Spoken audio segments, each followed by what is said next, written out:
Bapak Ibu, saudara-saudari, orang muda dan anak-anak yang dikasihi oleh Tuhan Yesus Kristus. Selamat pagi, selamat berjumpa lagi pada permulaan hari ini. Kita akan mulai renungan kita pada hari ini dengan berdasarkan bacaan dari Injil Yohanes pasal 6 ayat 44 sampai dengan 51. Tuhan bersamamu. Inilah Injil Yesus Kristus menurut Yohanes. Dimuliakanlah Tuhan.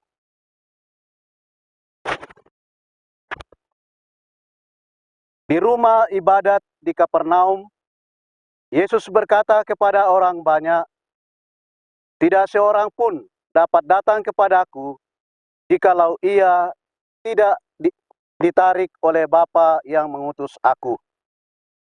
Dan ia akan kubangkitkan pada akhir zaman." Ada tertulis dalam kitab nabi-nabi, dan mereka semua akan diajar oleh Allah. Dan setiap orang yang telah mendengar dan menerima pengajaran dari Bapa datang kepadaku.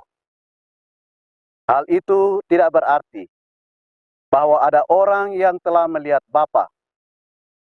Hanya Dia yang datang dari Allah. Dialah yang telah melihat Bapa. Aku berkata kepadamu, sesungguhnya barang siapa percaya, ia mempunyai hidup yang kekal. Akulah roti hidup. Nenek moyangmu telah makan manna di padang gurun, dan mereka telah mati. Inilah roti yang turun dari surga. Barang siapa makan daripadanya, ia tidak akan mati. Akulah roti hidup yang telah turun dari surga.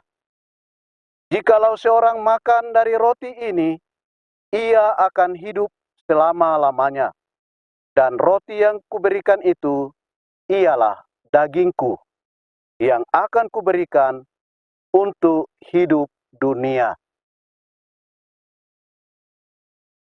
Inilah Injil Tuhan kita.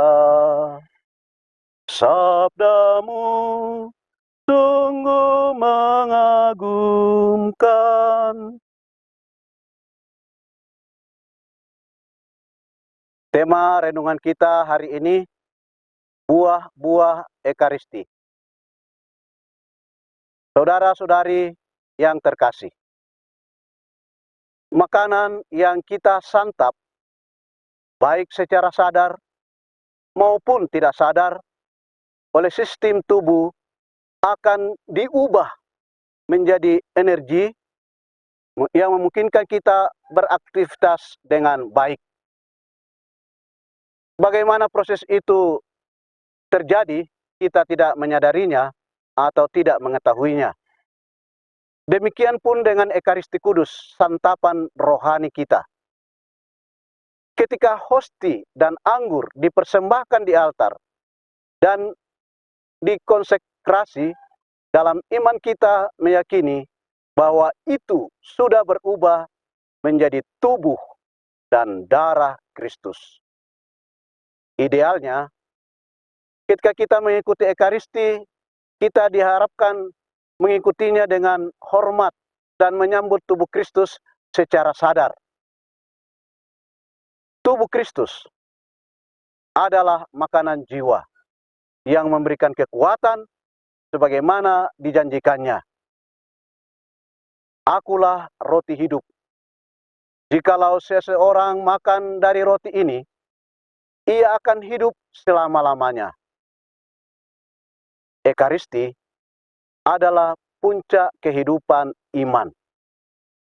Segalanya mengarah pada persembahan diri dalam Ekaristi. Dan Ekaristi memberi daya dalam menjalani tugas kita sehari-hari. Dalam Ekaristi, banyak hal yang diterima oleh yang merayakannya. Orang dipersatukan dengan Kristus dan dengan sesama.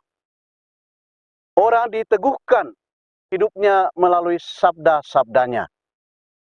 Orang dikuduskan berkat santapan suci rohani roti hidup, yakni Kristus sendiri. Dan akhirnya, orang dibekali dalam perjalanan hidup selanjutnya. Karena itu, sayang bahwa orang mudah meninggalkan Ekaristi tanpa alasan atau hanya alasan sepele saja. Rahmat Tuhan yang begitu besar disia-siakan demi hal yang sepele.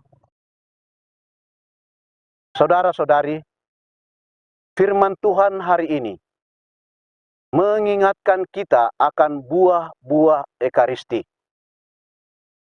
Orang menerima roti hidup. Roti itu tidak mengenyangkan perut, tetapi menyelamatkan hidup. Berkat roti itu, orang dianugerahi hidup kekal. Sebab roti itu tidak lain adalah Kristus sendiri.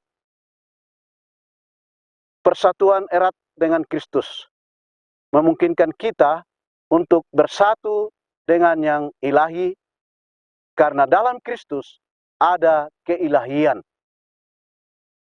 Maka marilah kita belajar mengutamakan Ekaristi di atas yang lain, dan belajar juga menjadi umat yang semakin pantas merayakan Ekaristi. Roh Kudus akan selalu menolong kita.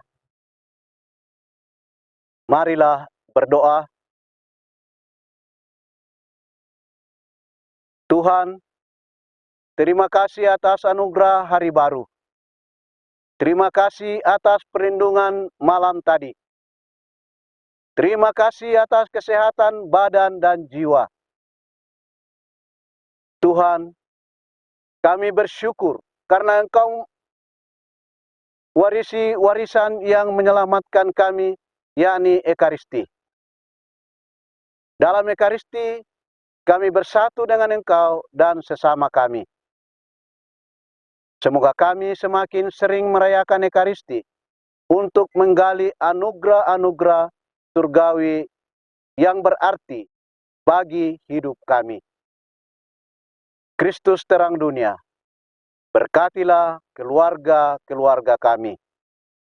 Jadikanlah kami alat kasih-Mu, dan pantaskanlah kami menjadi hamba-Mu yang setia. Amin. Tuhan bersamamu.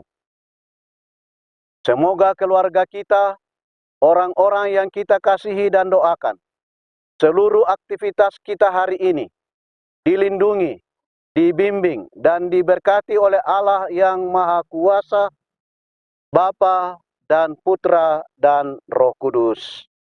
Amin.